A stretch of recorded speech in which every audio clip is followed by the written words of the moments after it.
Good afternoon, everyone. Welcome to Focus Friday's presentation of the Stay at Work program. My name is Gwen Perkins, and I'm a claims director here at Washington Farm Bureau.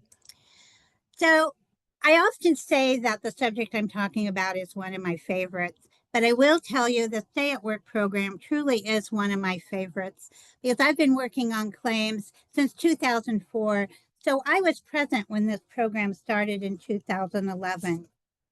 And the politicians in the state of Washington created the Stay at Work program as a financial incentive program that would help reimburse employers for some of their costs when they provided temporary light duty jobs for workers that were on an L&I claim. So let's talk a little bit more about what is return to work. Well, return to work in a nutshell is helping your employee get back to work as soon as medically appropriate after a workplace injury. It's a good way to keep valued workers engaged in the workplace and continue to tap their brains for all their experience and knowledge that they have. In the Stay at Work program, eligible state fund employers. Let's just pop back here. For some reason, that slide skipped forward a little bit. Pop back here to where we should be. There we go. So, eligible state fund employers who bring injured workers safely back to work in a medically approved temporary light duty job are potentially eligible for reimbursement through this program. It's a great way to be rewarded for doing the hard work of bringing injured workers back to work. As I mentioned, it started in 2011 when the legislature passed the bill, and it's only gotten better with time. This is money that comes out of your coffers, goes in, and covers the possible reimbursement. When you have a worker that doesn't return to work after a workplace injury, it can be a little concerning.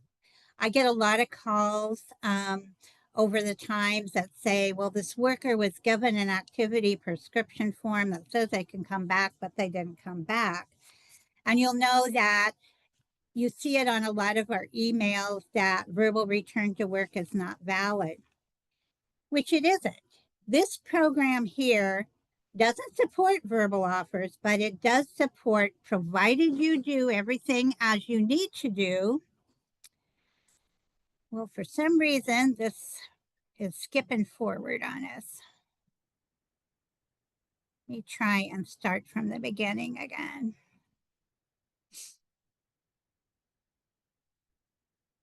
Well, Dominique, we got a problem here. Is it skipping too many slides? It is. It's just like on, hold on, everybody. We'll get this. I might switch to something just a little bit different so we Are can. you clicking the arrows No, or you no, using the no. keyboard? It's just doing its thing. Oh, So let me try starting over again, and I might just leave it. I'm just going to leave it like this so it doesn't do that to us, and we can talk a little bit more and not be so worried about it moving forward. So let's go ahead and look at this return to work. We've kind of talked a little bit, and most of you are probably very familiar with our push to encourage you to do return to work. And there's a lot of reasons why we do that. And it's not just because of this program.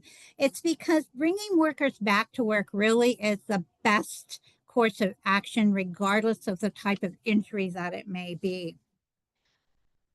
As I mentioned, these funds are paid out of your premiums. You'll see it on when you get rate notices. Injured workers pay out in their taxes. So this is money that L&I has sitting in the coffers that you should be gaining access to and getting it to come back to you. Let's talk a little bit about how you can get some of that money back.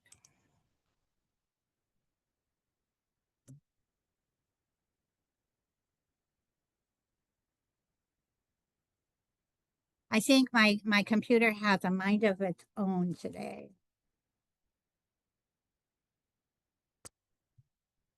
So when a worker doesn't return to work immediately after an injury, as I mentioned, it's a little bit concerning. We all worry about it. I do get a lot of calls. Somebody will say, well, Joe was released to return to work yesterday, but he didn't come back. A lot of reasons for that. Maybe the worker doesn't realize he has to come back. He doesn't have to. He's waiting for you to do return to work opportunities for him to create that so he can come back in a valid way, in a valid job, one that's approved by his doctor.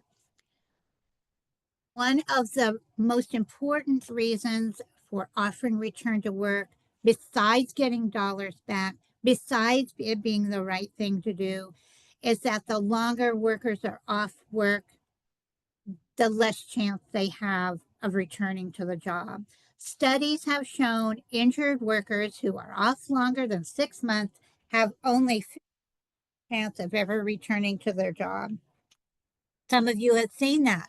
You've seen 6 months down the road, the worker doesn't want to come back then. By then, they may have already gotten an attorney and they just want to collect time loss for a while. Also, compensable claims, keep in mind, compensable claims are those claims with time loss, loss of earning power, or possibly a PPD in the future. Compensable claims on average cost 37 times more than non-compensable claims. Non-compensable claims are those medical only claims. Now, I saw Jeannie Brindle's name on the participants list, and Jeannie knows exactly what I'm talking about when I talk about compensable and non-compensable. She's been doing claims quite some time, very experienced at it, and she's seen how the costs can rise when you don't bring injured workers back to work. Nationally, the compensable claims, those claims with time loss and LEP and PPDs, on average cost 44 times more than non-compensable claims. Now, these just aren't figures that I've pulled out of my hat. This information comes from the Defense Civilian Personnel Advisory Service, Washington State Department of Illinois, and the National Counselor for Compensation Insurance. So if we look at nothing more, if we throw the Washington Stay at Work program out the window, the reasons that you're going to want to bring a worker back to work is because it's the right thing to do, because it's going to save you money, because it's going to keep injured workers who are valuable and well-trained in the workplace. And the monies that you get from the Washington Stay at Work program, it's just gravy on the potatoes. It's money that you get back with no restrictions tied to it.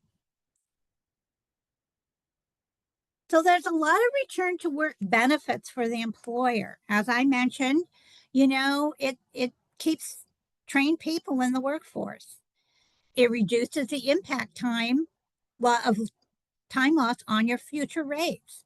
It maintains the employer-employee relationship. I think in one of our packets that we recommend, there is a draft of a letter that is kind of a goodwill letter to injured workers. And I encourage people to maybe consider using something like that because it shares with the employee, the injured employee who's already scared about his future. It shares with him that you're interested in his recovery. Return to work also minimizes loss of productivity. It also can avoid hiring and retraining a replacement. We all know how hard it is to get someone to fit in immediately with an existing team. So, like I said, if we look at nothing more and throw out the stay at work dollars, these are some excellent reasons why you should bring people back to work. If you want to learn a little bit more about the rules and regulations for the Washington Stay at Work program, I've included the RCW here and the WAC. You can go ahead and Google those and pull up the information. It gives you in-depth what the program is about, what it covers, some changes that have occurred, which we're going to talk about in a little bit, because those changes have increased the potential for reimbursement in all areas. If you have trouble pulling up the RCW or the WAC, just give us one of us a call and we'll go ahead and walk you through it and pull it up with you. So let's talk about the dollars. And while it's definitely important, like I said, it's not the most important thing, but I don't want you to leave any of these dollars on the table. The money that you send in is sitting there just waiting for you to ask for it. You just need to ask for it in the right way for it to be as timely as possible. A lot of folks are using this especially the wage reimbursement part of the program. And so the waiting times can be a little lengthy. If you apply online for reimbursement, I think they're still behind a couple of months, but it is a lot quicker than if you do snail mail or faxing in. So there have been some changes, as I mentioned.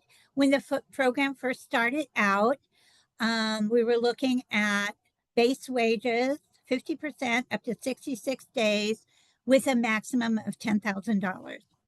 Now, 1/1 of 2025 and moving forward, those reimbursement possibilities have increased drastically. We are looking at 50% of the base wages for up to 120 days with a maximum of $25,000. So I don't know about you, but that either buys me a really fancy used horse trailer or a nice dressage prospect. I don't want to leave that $25,000 with L&I. So we want to make sure we take advantage of that. Do keep in mind that base wages can include overtime or shift differential, but do not include tips, commissions, bonuses, or room and board. Reimbursement is only for actual days worked, not for holiday pay, vacation pay, sick leave, kept on salary. Remember, 66 days for claims prior 1/1 of 25, 120 days for anything 1/1/25 and moving forward. We like using and like seeing you use kept on salary while you get this job, this light duty job in place, but L&I does not pay reimbursement possibilities for kept on salary. So that's why it is so important that an injured worker is brought back under a formal light duty job offer.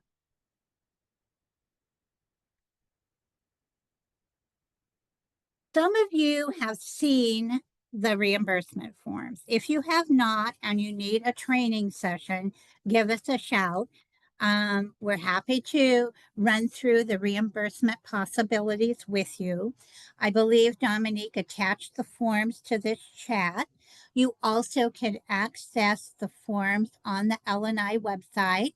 You can actually Google L&I Stay at Work or Washington Stay at Work, and it'll take you to the Claims and Account Center page that governs the information for the Washington Stay at Work program. The claim forms are pretty simple. The one reason that I like using online is because it tells you if you make a mistake. When you do complete the form in writing, it doesn't give you that option. And so I know when I have helped folks in the past, and if we're not as accurate or submitting the information quite the way L&I likes it, they'll tell us that we need to correct it. But if we do it online, then it'll tell you right then that there's a mistake. So looking at that form, you can see it's asking you for the different information. The best way to start out with completing the form is to gather the payroll information, time cards, things of that nature, so that you can have that in the ready and be able to go ahead and complete the form in its entirety. As I mentioned, there is a a lag right now because of all the requests. And I believe the stay at work program is lacking a few of their people who normally would be there to go ahead and process these requests for reimbursement. But the nice thing about it is they do update you on their progress. They will let you know in a timely fashion if additional information is needed.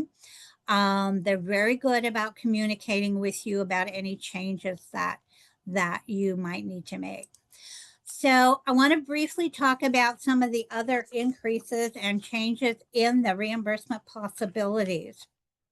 So prior to 1/1 of 2025, the potential for reimbursement on tools and equipment was $2,500. For 1/1/25 and going forward, we're now at $5,000.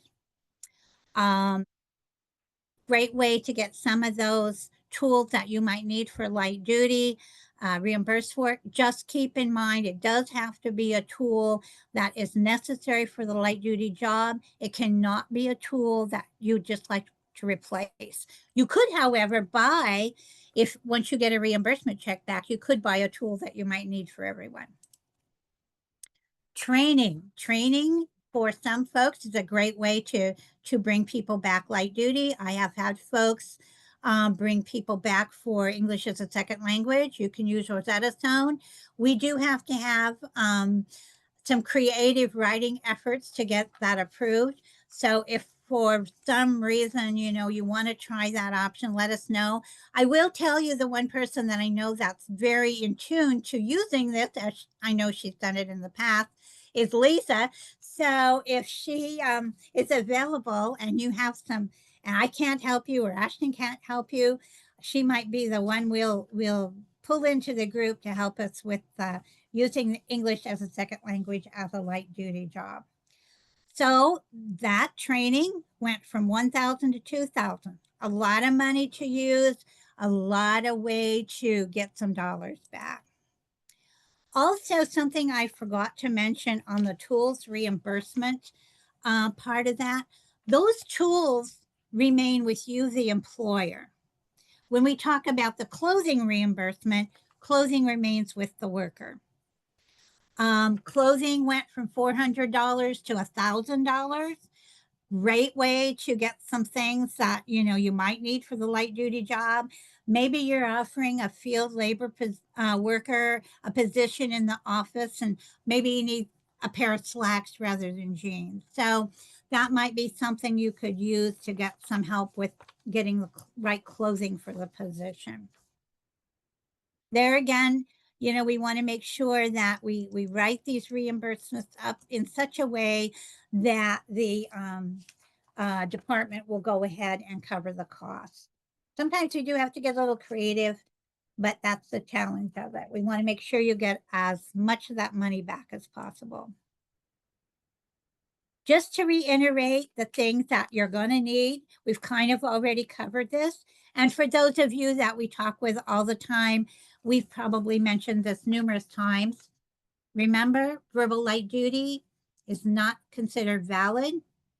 I do encourage people to bring people back verbally, but I always also ask you to do it formally, because L&I only recognizes a written formal job offer. When you look at gathering the information for your reimbursements, make sure you keep your forms, send us a copy. So if something gets lost, we can send you a copy that we have on file. You want to make sure you have all your payroll records and daily time cards, as well as expense reimbursement forms and anything else like receipts or additional information that you might need to substantiate your requests for reimbursement. One of the other things that we want to share with you today is that during this return to work process and the light duty process, when you apply for reimbursement, you can apply for any time period you choose. Partial days worked count as 1 day. One uninterrupted, shift, even if it spans 2-day period, such as a swing or a graveyard shift, counts as 1 day. If the shift is less than 8 hours in the day, it is counted as one day. So we want you to pick the days with the most hours so you get the most dollars back. I'm going to go ahead and show you briefly the activity prescription form. This is just more of a reminder for everyone. You're all familiar with it. It's how you get communication from the attending provider as to what the worker can do and cannot do. The APF is where you're going to gather the information that you will use to create the light duty job and complete the job description form. Again, if you have questions about the APF itself, reach out to your safety or claims representative and they can help you kind of flesh out what the worker can do and what the worker can't do. One of the areas that I have seen some confusion is when the doctor does limit the number of hours that a worker can work. So if you have one of those and you need to give us, need some help with that, give us, reach out. This is just a brief overview of the job description form. Most of you are familiar with it. If not, we can give you a training session on that one as well. The light duty must be approved by the attending healthcare provider to qualify for the program, as well as to qualify for it being a valid light duty job offer. At this time, LNI, at least I'm not aware of them requesting a job offer letter to accompany the request for reimbursement. I expect for that to change at some time. So for a valid light duty job offer, you're going to need the doctor approved job description form. You're also going to need the job offer letter. If the worker has an attorney, a copy will need to go to the attorney as well as the worker.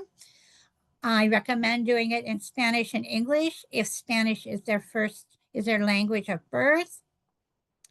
But you will need the doctor approved job description from the healthcare provider to apply for the Washington Stay at Work program.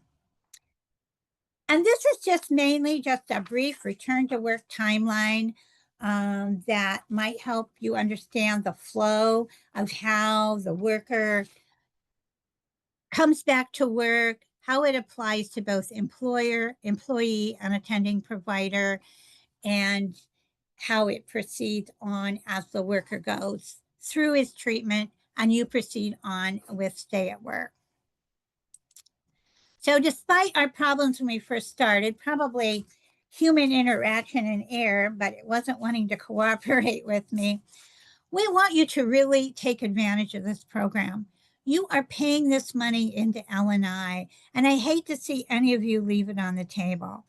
Apply for the benefits, whether it's wages, tools, training, or clothing. Get that money back. It doesn't have any strings attached. You can use it for whatever you want or what your business owner wants to use it on.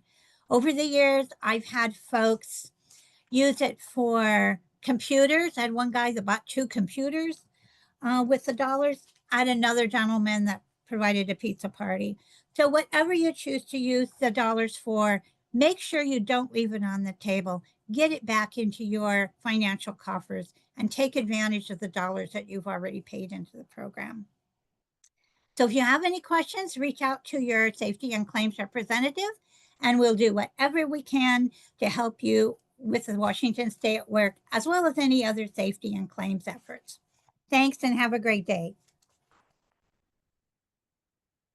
Thank you, Gwen. Everybody that's on right now, there is an attachment in the chat. I think we had a couple people join late, so I'm going to redo it right now. Gwen provided some resources in case you need them or want them. Okay, I just reattached them if you want to download them. And of course, if there's any questions. Thank you, Gwen. Sure, thank you. Always Okay. fun to do these. Well, especially this one. I like your it's just gravy on your potatoes. All right, it doesn't look like questions. And hopefully that was enough time to get anybody that wanted to download the resources you provided, give them time. Next week, we'll talk about wildfire smoke. So join us next week. Thank you. Have a good weekend, guys. Thanks.